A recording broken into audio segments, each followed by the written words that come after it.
Assalamualaikum warahmatullahi wabarakatuh. Selamat pagi dan salam sejahtera bagi kita semua.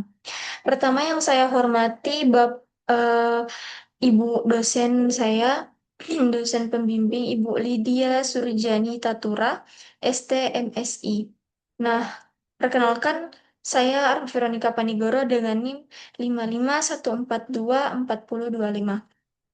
Jadi pada kesempatan kali ini saya akan mempresentasikan hasil tugas besar perancangan luar yang eh, yang telah saya kerjakan selama satu semester. Dan perancangan ini dilakukan melalui beberapa tahapan, mulai dari pengumpulan data, analisis tapak, identifikasi potensi dan permasalahan, penyusunan konsep desain, hingga menghasilkan rancangan ruang luar yang mampu menjawab kebutuhan pengguna dan kondisi lingkungan. Jadi harapan saya di sini rancangan yang dihasilkan tidak hanya memiliki nilai estetika, tetapi juga mampu memberikan kenyamanan, fungsi yang optimal, serta mendukung keberlanjutan lingkungan kawasan.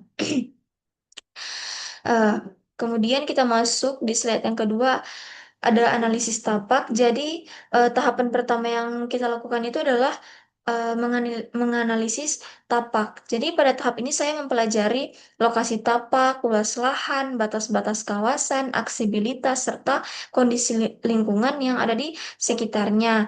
Selain itu dilakukan juga identifikasi terhadap vegetasi existing, jaringan utilitas, kondisi jalan, maaf, dan hubungan tapak dengan area sekitar. Nah, melalui analisis ini dapat diketahui potensi yang perlu diperhatikan serta permasalahan yang harus diselesaikan melalui pendekatan desain. Kemudian kita masuk di slide berikutnya ada data existing.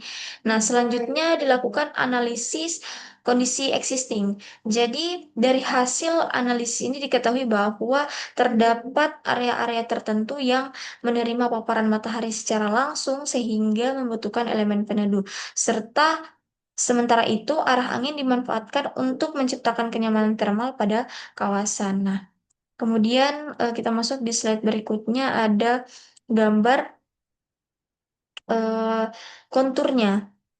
Kemudian di slide berikutnya ada studi banding. Nah, untuk memperkuat konsep desain, dilakukan studi banding teman-teman terhadap beberapa objek atau referensi seperti hotel, kantin, ruang publik, museum, area komersial, dan kawasan landscape lainnya. Jadi melalui studi ini saya mempelajari bagaimana ruang luar ini dirancang untuk mengakomodasi aktivitas pengguna secara efektif.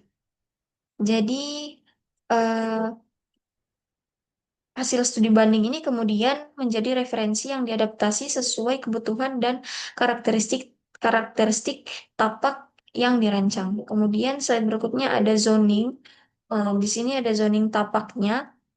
Jadi berdasarkan analisis sebelumnya, eh, tapak ini kemudian dibagi beberapa zona utama.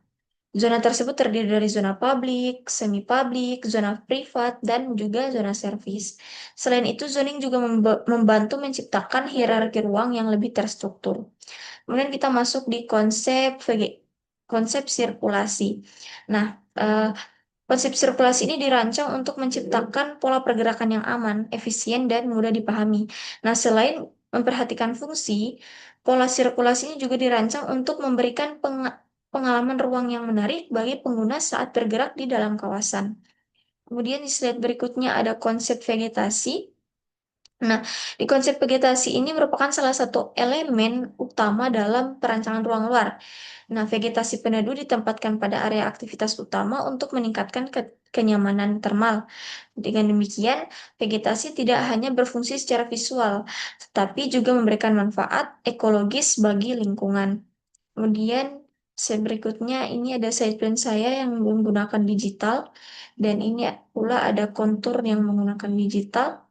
Kemudian saya juga menggambar manual side plan saya di kertas A0 sesuai dengan TOR yang dibaca dengan skala 1:350. Bisa dilihat seperti ini.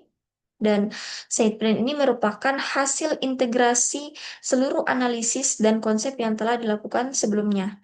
Nah, pada gambar side plan ini, Setiap elemen dirancang agar saling mendukung dan membentuk satu kesatuan kawasan yang terintegrasi. Nah, site plan ini juga menjadi gambaran menyeluruh mengenai bagaimana ruang luar berfungsi untuk digunakan oleh pengguna. Kemudian slide berikutnya ada tampak. Sini ada tampak belakang dengan skala 1:350 dan juga tampak depan dengan skala yang sama. Kemudian ada potongan. Sini ada potongan AA dengan skala 1:350 juga. Dan kemudian ada potongan BB dengan skala yang sama. Bisa dilihat seperti ini gambarnya. Dan kemudian kita masuk di bentuk dan gubahan massa. Jadi untuk bentuk dan gubahan massa ini dikembangkan berdasarkan karakteristik karakteristik tapak, kebutuhan pengguna, dan juga tujuan desain yang ingin dicapai. Kemudian kita masuk di penerapan unsur desain.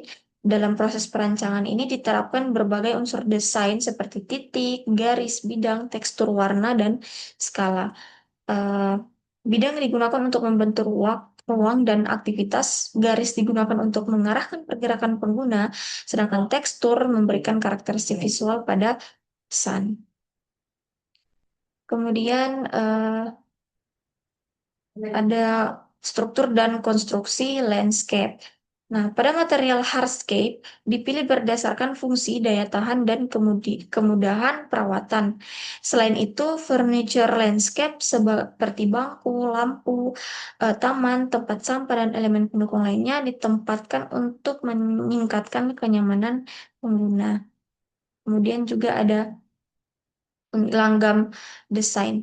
Jadi, pemilihan gaya desain ini berdasarkan pada karakteristik tapak, kebutuhan pengguna, serta tujuan menciptakan ruang luar yang memiliki kesatuan visual. Dengan demikian, kawasan memiliki karakter yang kuat dan mudah dikenali oleh pengguna.